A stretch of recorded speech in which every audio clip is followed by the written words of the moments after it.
Bum bum bum bum bum bum bum bum bum bum bum bum. The Peter Dislike Show. Bum bum bum bum bum bum bum. So unfortunately, this week marks the 5-year anniversary of the first time I lost a close friend of mine to drug addiction. The death was kind of hard on me, in large part because I talked to him so many times after he had recovered for some time. Let's go back in time. I was 24 years old. This would have been 7 years before he passed away. One day, he randomly texted me and asked me about some ideas on where to sell some coins that he had. This was 2011. The precious metals were in a bubble, and he was really excited about that. And I gave him some suggestions, and I think he sold a number of coins. Little did I know he was using the money to feed his drug addiction. His grandmother had passed away and left him a lot of coins, among other things. And I didn't realize he was using that money to feed his heroin addiction. And not long after that, he disappeared for some time. He went to jail for dealing heroin, and he got out of jail, and he never told us what the jail sentence was for a number of years, actually. One day, we're talking about, actually, the conversation started quite benign. We were talking about caffeine addiction. I was juggling two jobs at the time and using a lot of caffeine.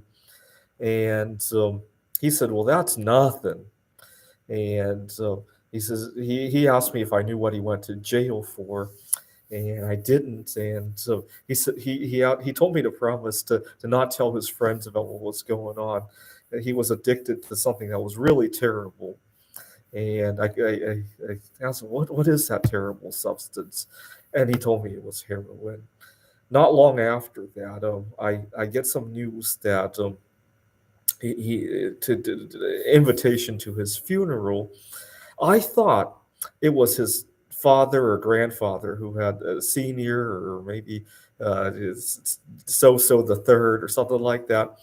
And I looked; he was only 31 years old, and I knew it was my friend. And that really scared the crap out of me. And the reason it scared the crap out of me is that I knew the reason he started using was because he hurt himself in a car accident or as playing sports, and he started using morphine or something, and then he switched to heroin, and then I think he overdosed on fentanyl.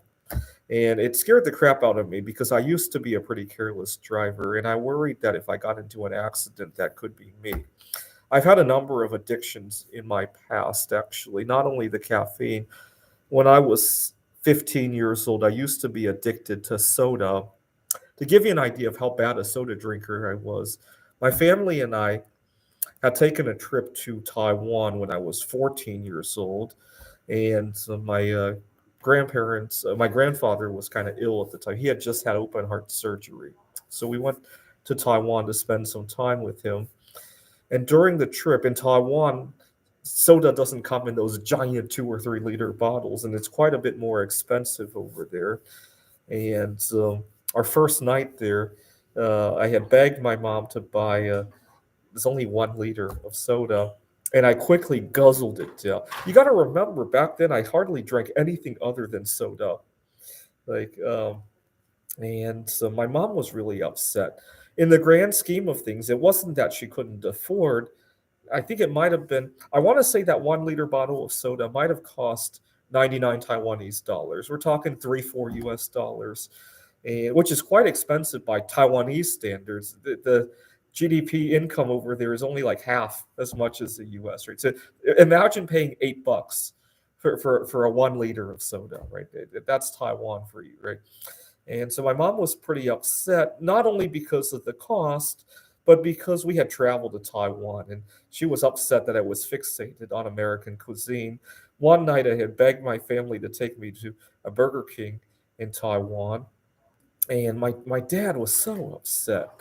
Grandpa is ill, and I'm not spending time with my family, and I'm insisting on going to Burger King. And that was me. Now, when I was 16 years old, I quit drinking soda altogether. What had happened was I was going to college part time, and there was this girl in the classroom that I liked, but I was very overweight. I want to say I was only 5'4" at the time, and I weighed about 190 pounds, and I needed to lose some weight. And I gave myself a goal. I think it was the fall semester, 2003. I gave myself a goal before Thanksgiving. I was going to be a normal weight. I was going to start my first conversation with her. To give you an idea of the girl, she would have been, I want to say, 19, 20 years old. And imagine a distant cousin of Carrie Underwood, about 19, 20 years old. And I was going to start a conversation with her. Well, unfortunately, I didn't lose the weight before Thanksgiving, and we kind of drifted apart in our studies. She took on a different major, and instead, I met a slightly older, I want to say 21, 22-year-old girl. Imagine a distant cousin of Polish Idol winner Alicia Janazi. And nothing happened with her either, but it was my first touch with holding a conversation with a girl, and I'm still living with the legacy of that, not only in terms of uh, cleaning up my diet, but in terms of getting to know their culture and how to meet girls like that. Right. I recently dated another distant cousin of her, but I quit drinking the soda altogether, and my parents were so upset.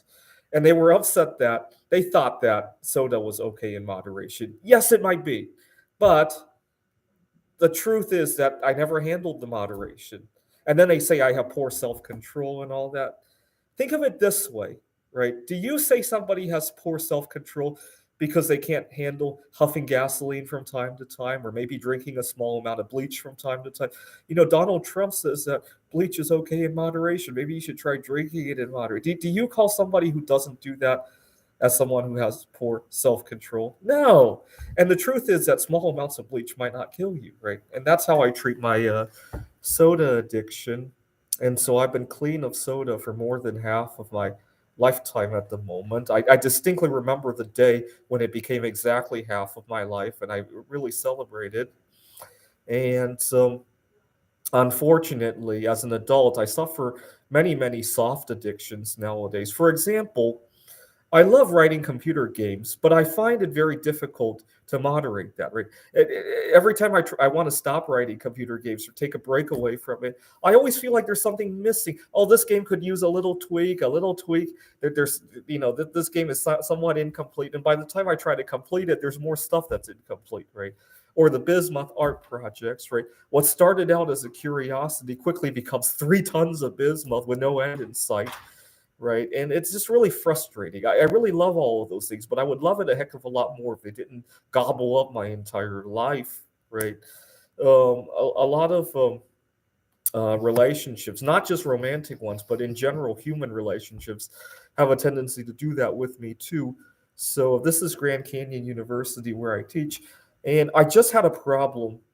My boss was very upset at me over not withdrawing a couple of students. I just thought I could fix them up. One of my students was 2 weeks behind on taking her midterm exam, and I chased her all around scheduling and rescheduling.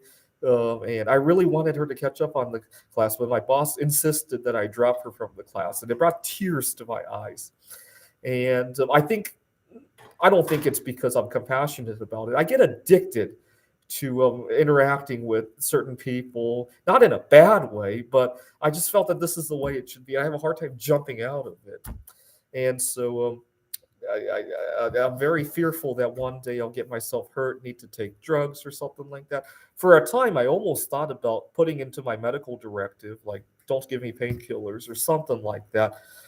Because I've read horror stories online. I was reading about California recently was debating the 3 strikes you're out kind of law, where repeat offenders could be put away for life, or maybe even death. I don't know, but there was a story about a drug addict, and he had recovered. And the reason he went back to drugs was that he got hurt on the job. He even told the doctors that he had an addiction to painkillers, and the doctor gave him painkillers anyway. And so he got himself back hooked again, and he was working construction, and he stole some money from one of the homes that he was working from. He got put away for 50 years or something like that. It just scares the crap out of me to hear stories like that. But you know what? It's been ever since my friend's passing 5 years ago today. It's made me a much more careful driver, and that's not the end of the world either. Let's just hope. I just hope that we have better technology going into the future where we don't have to use these painkillers, right? The other thing that pains me about living in the United States is that a lot of times, because we have to work 5, 6, 7 jobs just to survive, sometimes people take painkillers just so that they can go to work, right? It's not even because the pain is all that unmanageable, right? So it makes me want to buy as much bismuth as I can, so that if I'm ever in pain, I can draw down on that bismuth instead of being forced to take painkillers to go back to work, right? This is the Peter Dislike Show. Bum bum bum bum bum bum bum bum bum bum bum bum. The Peter Dislike Show. Please support this video by disliking.